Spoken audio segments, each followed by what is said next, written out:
Hey guys, it's your boy, Ballface8020, back with another great commentary. This one's going to be kind of a ramble fest. It's more like a video diary, just about something I'm dealing with right now. So, I don't know, maybe if you're new here, you don't know my story, or you haven't seen the old videos. Basically, I have, I'm 41. I have had a real hard, difficult time holding jobs, pretty much my whole life. I haven't been very good at holding on to them.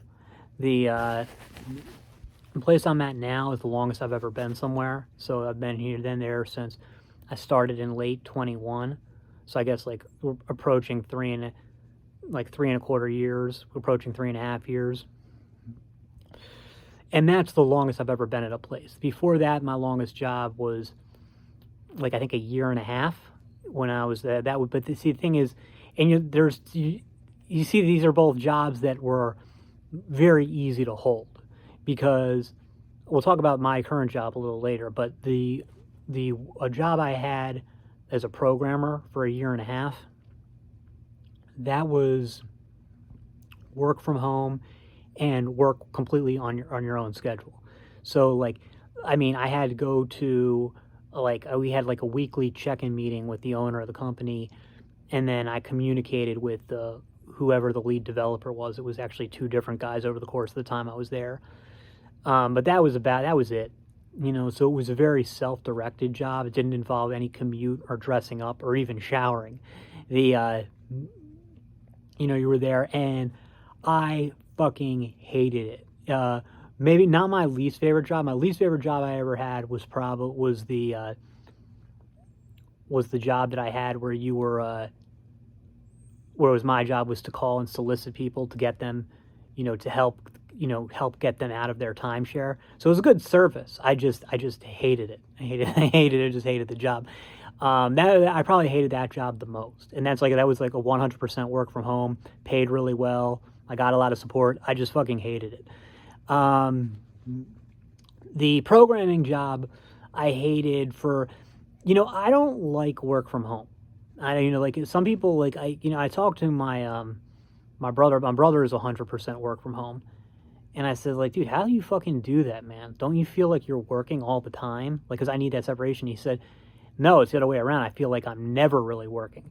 But dude, I don't feel that way at all. Like, the thing is, like, I'm like, no, I don't want my work in my living space. Okay, absolutely not. Like, and then I know some people do shit like they get an office or something.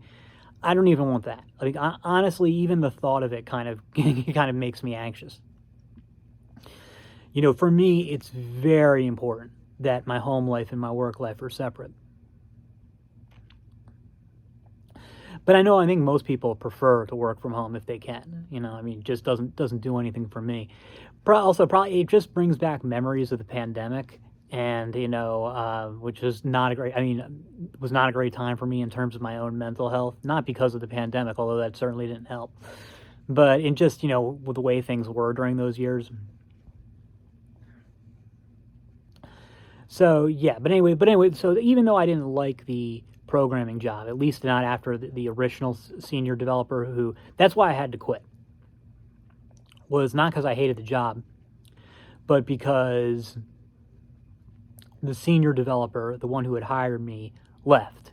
He was a great programmer, but he just hated doing it, and he wanted to go do something else. And no hard feelings on my end, but the new senior developer, really nice guy, a guy who I'd been working with. I had absolutely no problems at all with him on a personal level.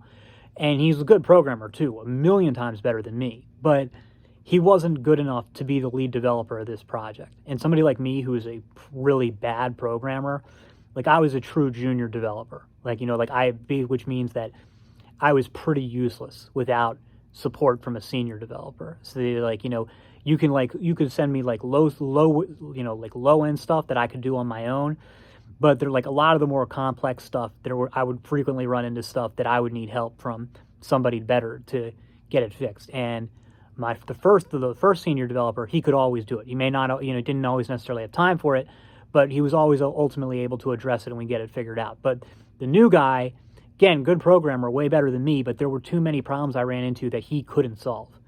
And it just wasn't working. It was just a mess. And I just got to a point where I was like, I can't do this anymore. Until I told the company owner, I said, like, I thought maybe things were going to get better, but they're getting worse. And he was like, oh no, they're getting better. And it's like, no, I don't even know if they're still in business. But no, no. And I was going through some health problems at the time, but that really wasn't. That maybe helped initiate it, go faster, but basically it just wasn't working out. I felt like my boss there, who we had always kind of had maybe not the greatest relationship, and no hate to him or anything, but it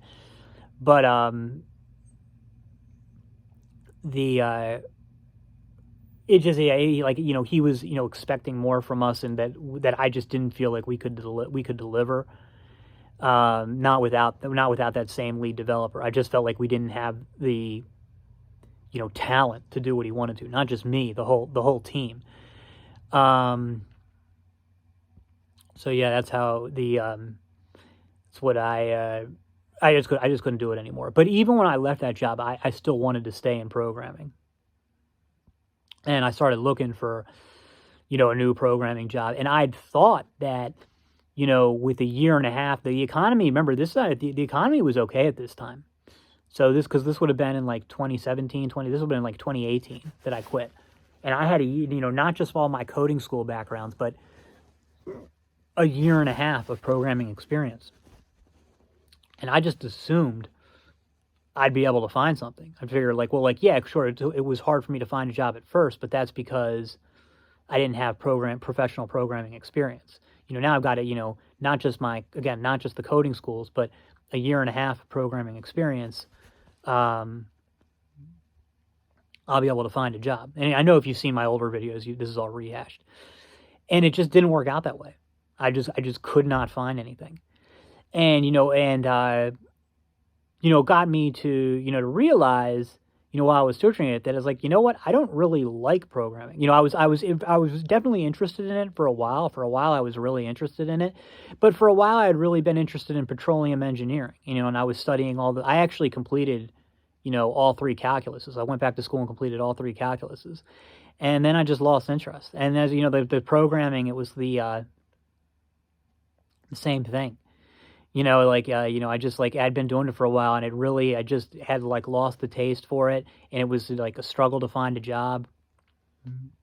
And I just gave up. I gave up because I was never somebody who was really going to program on their own. It wasn't like the way I do astrology on my own, not for the job. I just go and I do it anyway. I was never like that with programming. I needed a structure to do it. So, even, the main issue was the lack of ability, but the lack of ability, I think, could have been overcome to an extent if there was more, interest on my own part, and there just wasn't. So, no, I gave up, and that's how I ended up, kind of falling into sales. And so, go through a few jobs, and that's how I end up where I am now. Now, where I am now is, I would have to believe it's the easiest job ever. I don't think that it's if you would ask me to write a perfect job for me, a job that even I could hold, it would be this one. And that's why I've been able to hold it for over 3 years. Because I come in at noon, I leave at 5, and I would say, now I was hired mainly to do sales, to do outbound calls and stuff. The thing is, when I was hired, the idea is that I would be doing that on a 100% commission rate basis.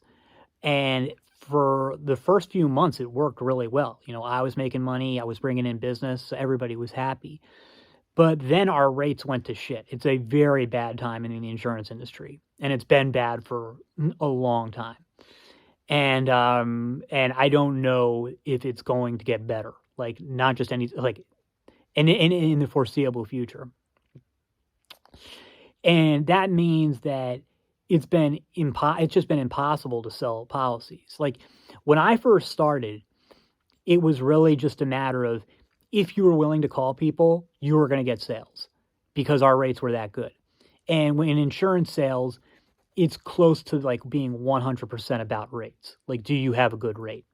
That's why, the first insurance place I was at, I couldn't sell anything, was because everybody who I got a quote for, the rates sucked.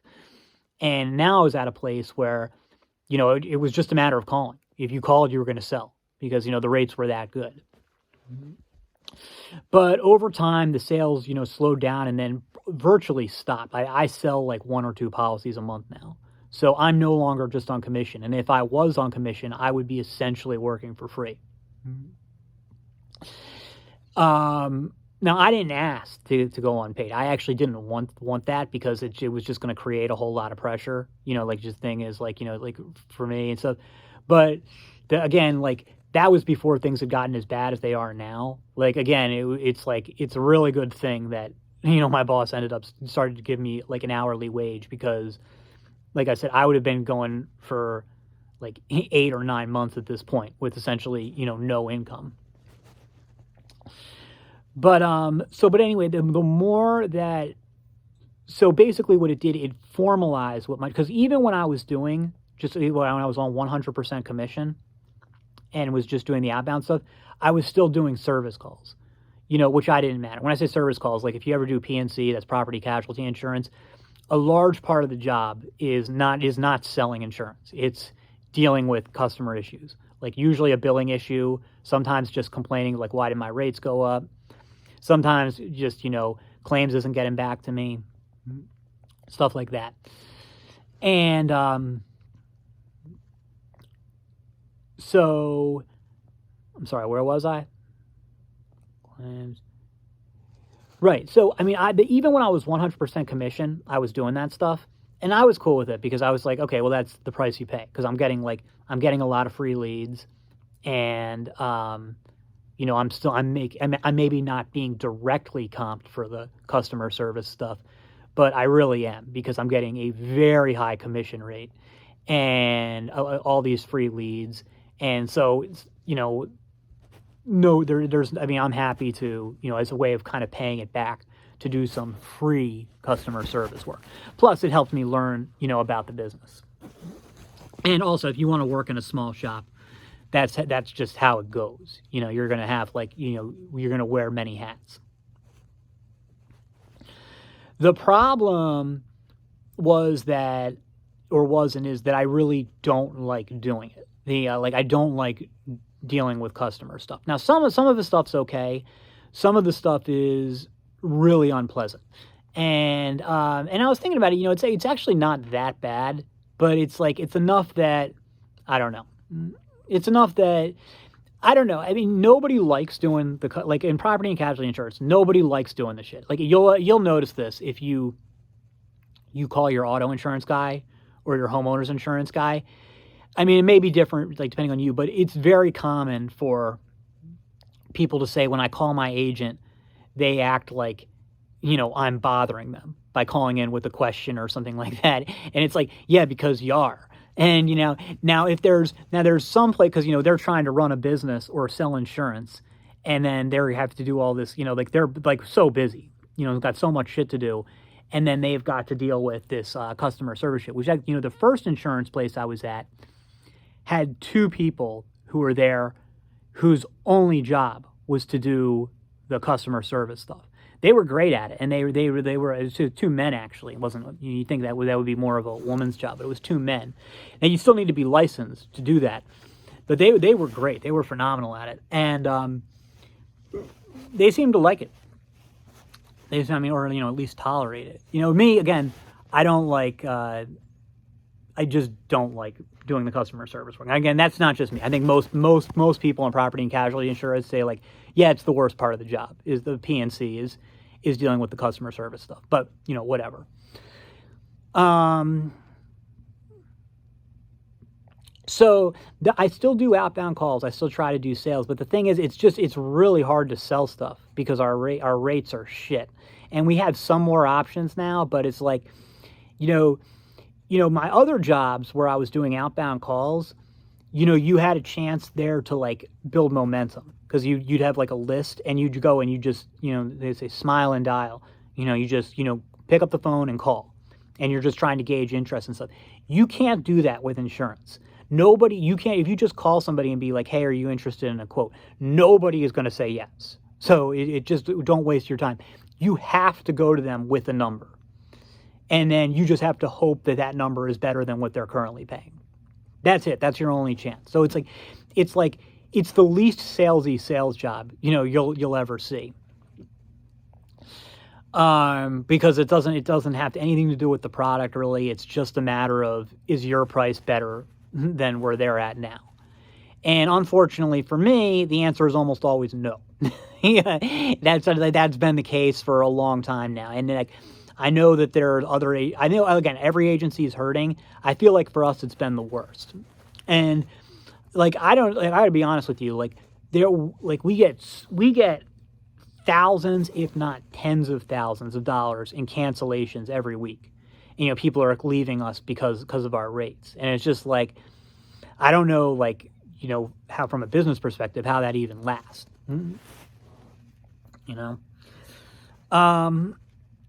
But anyway, so like that's the bad stuff, right? But the thing, but you got the good stuff, which is that, like, yes, I've held this job, but that's because it's a job that's tolerated, A, me working part-time, B, me having the same hours every day. There's no nights or weekends. And look, I don't care. I have no problem with working nights and weekends. What I do have a problem with is any schedule that's not fixed. So it needs to be like, if it's nights and weekends, it needs to be the same nights and weekends all the time. It needs to be part-time. Like 25 hours a week is my absolute limit. And so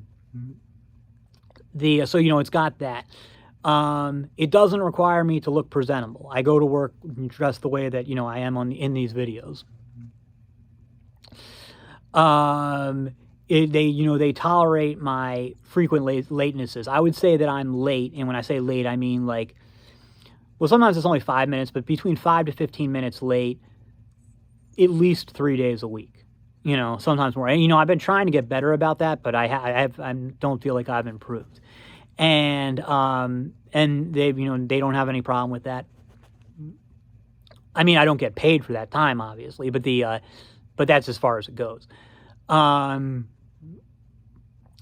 The frequent absences, like now that I have gotten a lot better on that, as like, my health is still shit, but it's better than it was. But when I first started, in the first couple of years, really, I missed a fair amount of time. I would say that I was missing at least 2 days a month. And now I would say that's something I really have improved at. I really don't miss much. Like if I miss time, it's usually because it's something in advance. Like I had like a doctor's appointment or a dentist appointment or something. But I was missing a lot of time, and it was because of the sleep. It was just like, there was sometimes where the sleep deprivation got so bad that I just couldn't make it in. And, not like I'm sleeping great now, but it's at least under control. And then also when I'm there, I don't really do that much. Like I said, like, I mean, I make some outbound calls, but they never amount to anything. But mainly I'm just doing customer service stuff. So it's customer service stuff that, the other people would be having to deal with, which is probably why they keep me around, just because it's an issue of like,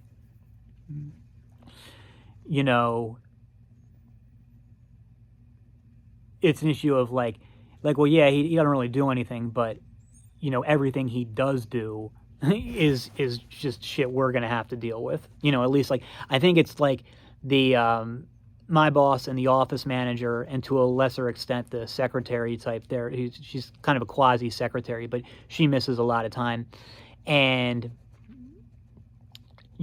having me there, because I'm there frees them up in the afternoons to like, to work on the stuff that they want to, or else they'd have to all do it all themselves. So it's like, I'm so far from indispensable. The place wouldn't miss a beat without me, but it would be more like just bullshit that they don't want to deal with. And then they get that for pretty cheap. I only get paid $10 an hour, which for, a licensed insurance agent, that is pretty cheap. But I mean, like, I've got no problem at all with the wage. Again, the wage is fine with me. I didn't even want to get paid, because like I said, I didn't want to because like I said, when you're getting paid, well, there's two things, right? One is what sales trainer Benjamin Dennehy says. It's like nobody in sales should get a salary. It doesn't make any sense. Your salary in sales should be your commission. But as my job shifted to a more of a, like, it's not really a sales job anymore, it's more of a customer service job, then that argument doesn't really apply. So that was the one thing. And the other thing is just that there's more pressure. Even in a low pressure job, there's more expectations. Like, if you're not getting a wage, it's not as big a deal when you don't show up for work because you're like, yeah, it wasn't really your job anyway. There's more of an expectation there. So that gets to where I am now, right? Another thing is that I've got a really good and supportive office environment. I'm not saying that there isn't ever disagreements or tensions or whatever. When you're working like in a really relatively close confines every day, day in and day out, year after year, there's going to be tensions, disagreements, stuff like that. And that it's inevitable, and but I mean, you're going to have that any place. You're gonna have that any place, especially when times are tough, as they are in the insurance industry right now. So, but the thing is, like, whatever disagreements I may have ever had with my boss or my coworkers, they're relatively minor. And overall, like I said, it's a really supportive environment where, I can actually say that, yeah, I like my coworkers, and my boss is definitely the best boss I've ever had. And again, I'm not saying that we haven't had disagreements, but he's the best boss I've ever had. And so I feel like on paper everything is there.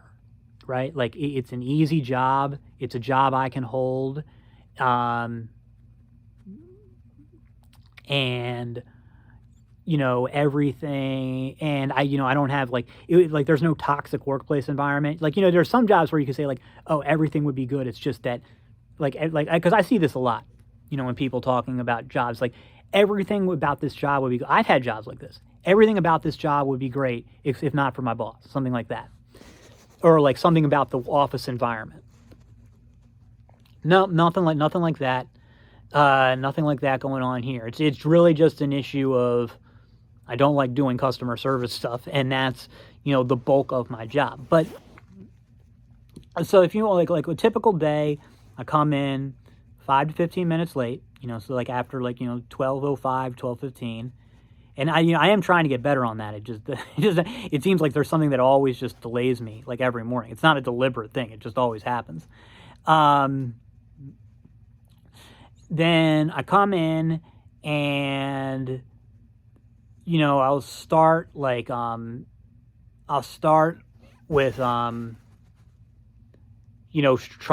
depends, because I'll check an email, see if there's anything I have to do. Then there's the issue of starting some, quotes, but it's hard to motivate, yourself to do them when you know that they're not ever going to go anywhere. But there's a couple of those, and then it's just customer service calls. Now, there's some days where they're nonstop, but even on the nonstop days, there is downtime between the two, between there where you get a chance to eat or just kind of, zone out or, work on quotes or do something like that. But a day like today, maybe it was a little bit less busy than usual, but it was I don't know. I was there for about 5 hours. Actually, no, do you know what? Today I was really late because I overslept. So today I was I think I got in at 12:45. So I was only there for 4 hours and 15 minutes today. So maybe that's part of why. But I would say during the day there was, I don't know, 5 customer service calls. And then that was pretty much all I had to deal with. And, sort of some of them were a pain in the ass, and some of them went on for a while, but still, it wasn't really a big deal. It's just that, so everything's there, right? It's just that I don't want to do it anymore, and the thing, I don't, like I said, I don't hate doing it. I can tolerate it, but I don't like it. And,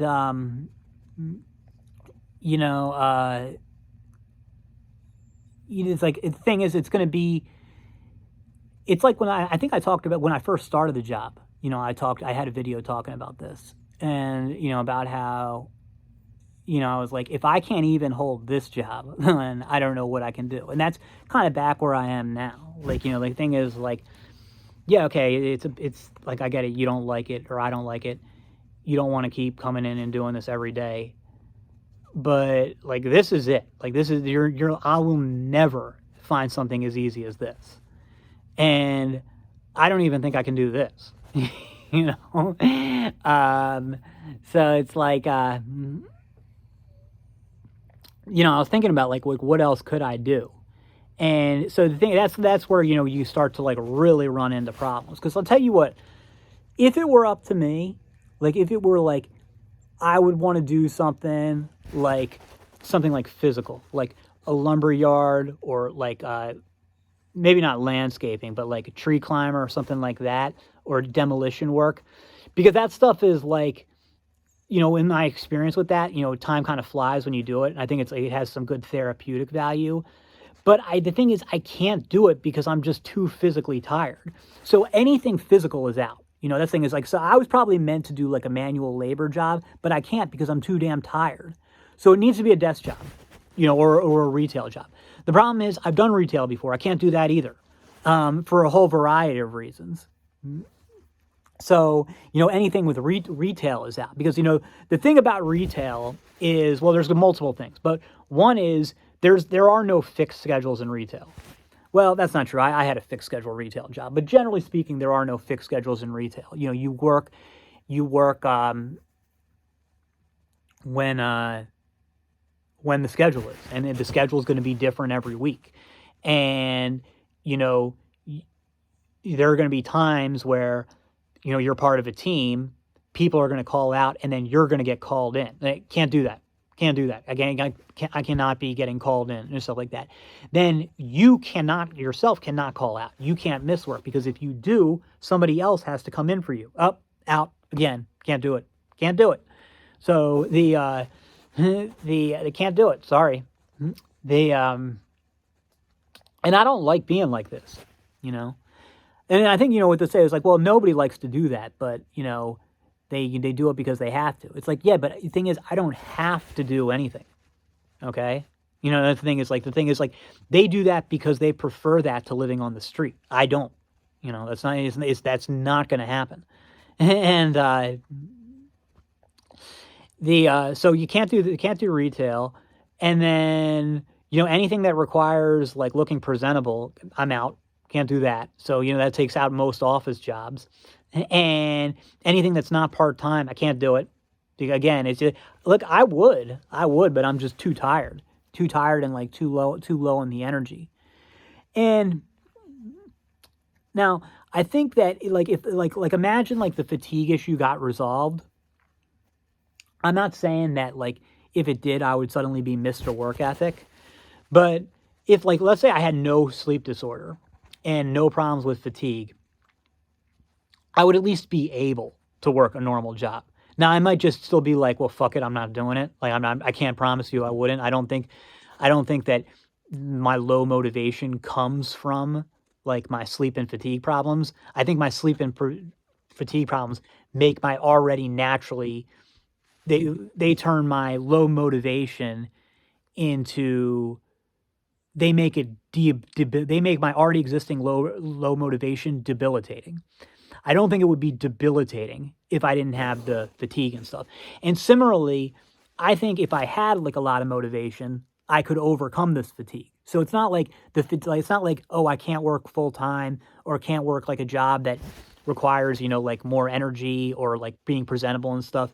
I can't do that because I don't have the physical energy. No, that's not it. It's because, no, I can't do that because of two things. It's the low motivation combined with the low energy. The thing is, I could deal with one or the other. Like I could overcome the low motivation if I had the energy, and I could overcome the low energy if I had the motivation. So for me, it's two things happening. And it makes it so I can only work a job that is low physical energy and low mental energy and that has a set schedule. So I mean, there's essentially, other than this, can you guys, if you've been watching this long, can you think of anything besides my current job that I could possibly do? Because I can't think of anything.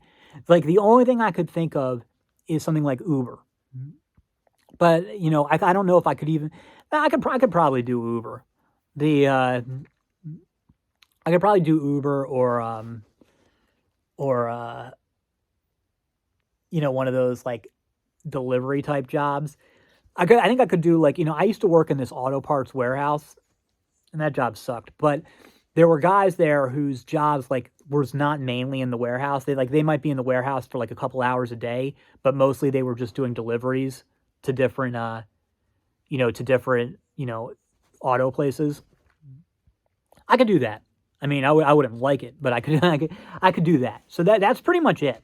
I could do some kind of driving job and nothing else. Nothing else that I can think of. And yeah, I mean, I guess that's like the bad part of, or one of the bad things about having no real monetizable skills. Because, the thing is, I actually am really good at customer servicing. It's probably the only professional thing that I'm actually good at. And I just don't like doing it. And there are some things that I think I could do, because like I actually have a paralegal certificate. Like I think if I was like, legal research, I'd be probably really good at that, because I am a good researcher. And I'm an okay writer too. So, I could be like something like a lawyer. And I've done this like I have done like some freelance work that I got, through family, where, my job was to read stuff, like to do legal research and then write up stuff on it. And I was able to do that. But the thing is, it's like I could do it for a while, but in those cases I was doing it from home. But like actually come in every day and do it every day, 40 hours a week, I wouldn't be able to do that. So they, again, can't do anything professional, can't do anything physical because of the fatigue. Pretty much can't do anything full time because of the fatigue, and can't do pretty much at most part-time jobs. Because they've got something, they require, you to look presentable. They require you to show up on time. They require you to not miss time. So you talk about being trapped in your job. Like this is like the definition, right? Because, most like people, there's plenty of people out there who say they're trapped in their jobs, but they could, do something else. Me, I can't. I literally can't think of anything else. Like what could I possibly do? It's this or nothing. And yeah, so I don't know. So that's the thing, is like you just keep on it. Now I will say this. I had been like, I would say like a month ago, 2 months ago, I really felt like I was on the end of my rope. Like I was like, I just cannot do this anymore. And I see now in hindsight that was really more just the depression acting up. But now that has really improved, it's like, yeah, I'm still sick of it. I still want to do something different. But at least I'm not like, like in, being like it's not torture. It's not hell anymore. But, but even though I'm feeling better, I'm not better enough to actually do anything, So, and I don't know, maybe when and if I ever do feel 100%, maybe then I'll say like, well, it's fine the way it is, or this is the best I can get. Because, like I said, I can't think of anything else. Yep. So anyway, sorry it was such a ramble. That's all for now. See you in the next.